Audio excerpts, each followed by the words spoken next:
चोटी की चीज सब्र है, आखिरी चीज जो बयान होती है वो सब्र है। सूरतुल असर में आखिरी बात वतवासौ बिस्सब्र या अय्युहल्लज़ीना आमनू इस्तईनू बिस्सब्रि वस्सलाह, ऐ ईमान वालों मदद हासिल करो सब्र से और नमाज से। इन्नल्लाह मअस्साबिरीन, अल्लाह ताला सब्र करने वालों के साथ है।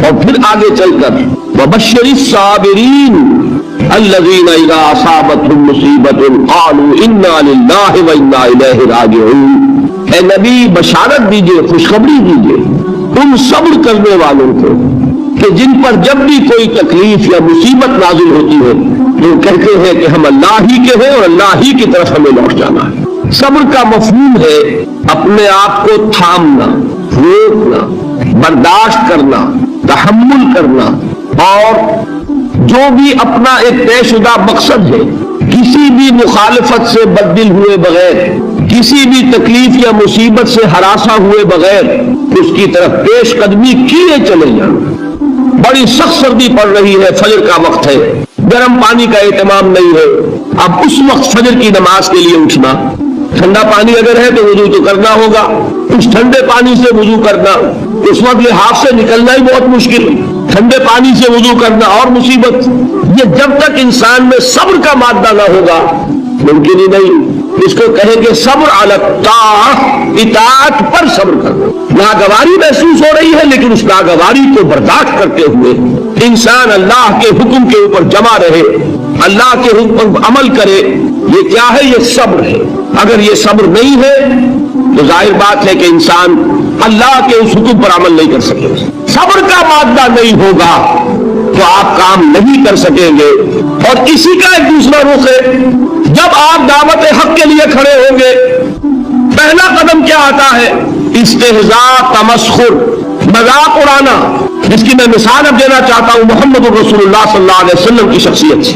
देखिए हम क्या और हमारी बिसात क्या, हम क्या मुबल्लिग होंगे, क्या दाई होंगे, हमारे अपने दामन पर दाग होते हैं। लेकिन ये कि मोहम्मद रसूलुल्लाह के दामन पर कोई दाग था, उनको तो सारे मक्के वाले अस्सादिक अल अमीन कहते थे, निहायत महबूब शख्सियत थे।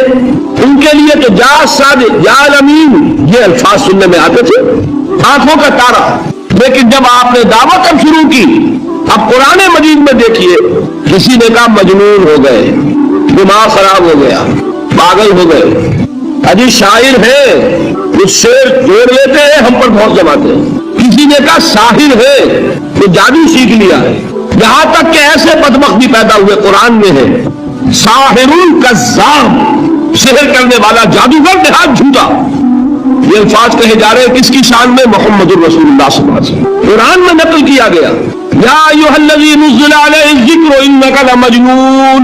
कभी आपने इसका तर्जुमा सोचा है? वो शख्स, देखिए तसव्वुर कीजिए, हुजूर जा रहे हैं, तशरीफ ले जा रहे हैं, किसी दावत में है, तबलीग में, या वैसे ही तशरीफ ले जा रहे हैं, और कोई एक दम घटा है लोगों का, उधर से फिक्रा आता है, तीर की तरह लगता है दिल में जाकर मोहम्मद के सल्लल्लाहु अलैहि वसल्लम। है वो शख्स जिसका ये ख्याल है कि उस पर कोई जिक्र नाजिल हो रहा है, हमारे ख्याल में तो तुम्हारा दिमाग खराब हो गया है। या अय्युहल्लज़ी नुज़्ज़िला अलैहि ज़िक्र इन्नका लमजनून, कहा कि नहीं?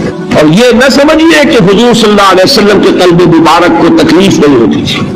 मैं कुरान से साबित करूंगा, मैं कहीं कोई कहानियां बयान नहीं करना चाहता।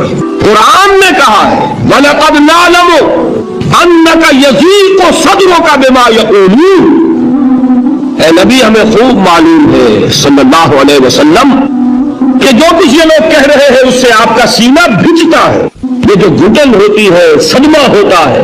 अन्नका यज़ीक़ु सदरुका बिमा यक़ूलून, हमें खूब मालूम है कि जो कुछ ये बातें आपको सुननी पड़ रही हैं, ये कड़वी कसेली बातें, ये जो फिक्रे चुस्त हो रहे हैं, इस्तेज़ा हो रहा है, तमस्कुर हो रहा है। सूरह हिज्र में है, एक जगह खड़े हुए लोग कुरान का मजाक उड़ा रहे हैं, भाई फला आयत तुम ले जाना, फला आयत मेरी होगी, उसके टुकड़े कर रहे हैं, उसके टुकड़े हिस्से बखरे करके टीमा बनाकर उन आयात का तमस्कुर उड़ा रहे हैं। एक जगह कुरान मजीद में मज़कूर है कि फरिश्तों का मजाक उड़ रहा है। भाई ये देखो मोहम्मद ने कहा है सल्लल्लाहु अलैहि वसल्लम कि जहन्नम पर तो कुल 19 फरिश्ते हैं, अलैहा तिस्अता अशर, कुरान में आयत नाज़िल हुई। एक पहलवान कहता भाई 10 को तो मैं संभाल लूंगा, बाकी 9 का तुम इंतजार कर लो। ये बातें आ रही है हुजूर के कानों में। کلام الہی کے ساتھ کیا سلوک ہو رہا ہے، مجھ پر کیا فتنے چست کیے جا رہے ہیں، مجھ پر جس طریقے سے استہزاء اور تمسخر کا رویہ اختیار کیا گیا ہے، دل بچ رہا ہے، دل میں صدمہ ہے۔ دیکھیے سورہ نون ہے اور میرے نزدیک یہ دوسری وحی ہے جو حضور پر نازل ہوئی ہے، اس کی ابتدائی آیات نون والقلم وما یسطرون ما انت بنعمت ربک بمجنون وإن لك لأجرا غير ممنون وإنك لعلى خلق عظيم فستبصر ويبصرون بأيكم المفتون ان ربك هو يعلم بمن ضل عن سبيله وهو أعلم بالمهتدين۔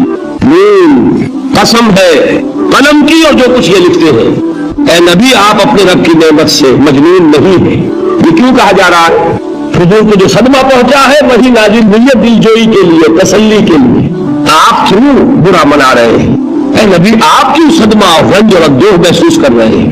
ان بدبختوں کے کہنے سے کوئی آپ مجنون ہو جائیں گے؟ مانتا بے نعمت رب کا بھی مجنون وَإِنَّ لَكَ لَأَجْرًا غَيْرَ مَمْنُونٍ۔ آپ کو جو یہ صبر کرنا پڑ رہا ہے، آپ کو جو یہ جھیلنا پڑ رہا ہے، اس کی وجہ سے آپ کو وہ اجر ملے گا جس کا سلسلہ کبھی منقطع نہیں ہوگا۔ وَإِنَّكَ لَعَلَىٰ خُلُقٍ عَظِيمٍ، اور اے نبی آپ تو خلق عظیم کے حامل ہیں۔ آپ کا اخلاق، آپ کا کردار، آپ کی سیرت، آپ کی شخصیت میں طہارت، نفاست، پاکیزگی، آج تک دنیا میں کوئی پاگل، کوئی مجنون ایسا بھی دیکھا؟ یہ ساری باتیں اللہ تعالیٰ حضور کی دلجوئی کے لیے فرما رہے ہیں۔ اس سے آپ اندازہ کیجئے کہ کتنا صدمہ ہوتا ہوگا۔ یہی ہے اس ساری چیز کو